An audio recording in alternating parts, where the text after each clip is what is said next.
Base 10 blocks are often used to model whole numbers, but can also model decimals as shown in the screen. Each small cube can represent 1/100th. So the big flat pieces are 100 hundredths, which is a 1. The long pieces represent 10 hundredths, or 1/10. And the little cubes are 1/100th. So what decimal number is modeled here? So if you think of the flats as ones, we have 3 of them. And then the 2 long pieces are tenths, so there's 2 tenths, and then 5 hundredths. So this can be thought of as 3 and 25 hundredths. Of course, technically, you can choose any of the blocks to represent 1. So there's more than one way to use base 10 blocks to represent decimals. The value of each base 10 block depends on which block you use to represent the 1. The 1 could be the big cube if you want to deal with thousandths, or it could be the flat if you just want to deal with the little pieces, or it could be the longs, or you can have 1 be the little cube, so the big cube would be 1,000. So for instance, to represent a decimal that includes thousandth, you can let the big cube be 1, the flat be 1/10th, the long piece be 100th, and a small cube be 1,000th. So what decimal number is modeled here, assuming the big cube represents 1?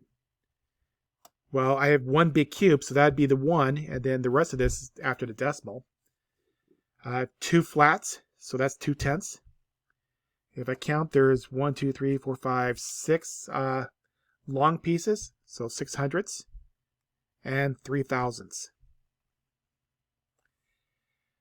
Now, what would be the number if the flat represents 1? Well, if the flat represents 1, then the big cube would be 1/10th. The flat pieces would be 1/10th, and the little cubes would be 1/100th. So in this case, I would end up with 1/12, and decimal, I would have 6/10ths and 3/100ths. So the same numerals, but now the decimal's in a different place. All right, well, let's try a little addition using base 10 blocks. If I want to add 1 3/10ths with 1 5/7ths, 1 57 hundredths, you can go ahead and write out 1 3/10ths in base 10 blocks, and then 1 57 hundredths in base 10 blocks. I'm going to choose to use the flat as the one place. So you can see that I have 1 flat and 3 longs. That's 1 3/10ths. 1 flat, 5 longs, and 7 cubes would represent 1 57 hundredths. If I'm adding them together, it's just a matter of counting.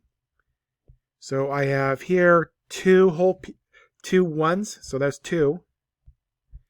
If I add up the longs, I have 3 and 5, there's 8 of them, and then the 7 little cubes. So 1 3/10ths plus 1 57 hundredths adds up to 2 87 hundredths. If I want to use base 10 blocks to show subtraction, 3 29 hundredths minus 2 16 hundredths. Well, for subtraction, write out the first number, so 3 29 hundredths. And then for subtraction, you take away, use the takeaway model, take away 2 cubes, or 2 of the flats. I'm going to take away 1 of the long pieces, and then 6 of the little cubes. So 1, 2, 3, 4, 5, 6.